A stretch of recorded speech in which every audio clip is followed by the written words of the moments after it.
Russia defaults on debt for the first time since 1998.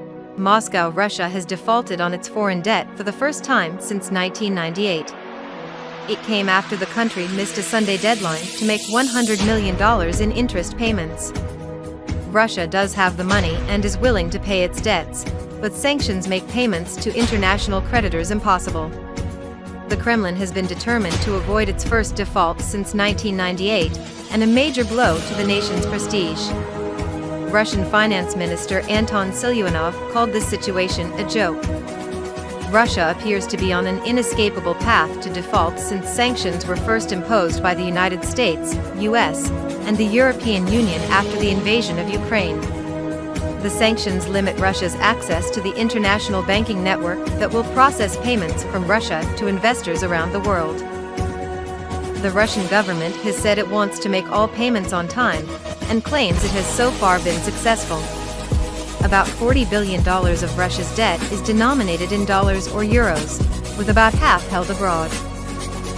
This default is the first since 1998 or since the tumultuous end of the Boris Yeltsin regime.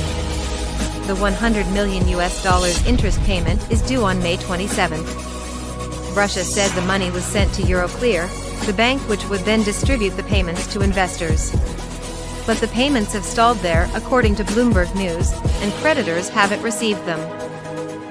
The money has not arrived within 30 days of the due date, i.e. Sunday night, and is considered the default. Euroclear would not say whether payments had been blocked, but said it complied with all sanctions. Finance Minister Anton Siluanov acknowledged foreign investors will not be able to accept payments. The confession was quoted by the RIA Novosti news agency, Monday, June 27, 2022. That, he said, was for two reasons. The first is that foreign infrastructure, correspondent banks, clearing and settlement systems, storage, is prohibited from carrying out any operations related to Russia. The second is that foreign investors are expressly prohibited from receiving payments from us, he explained.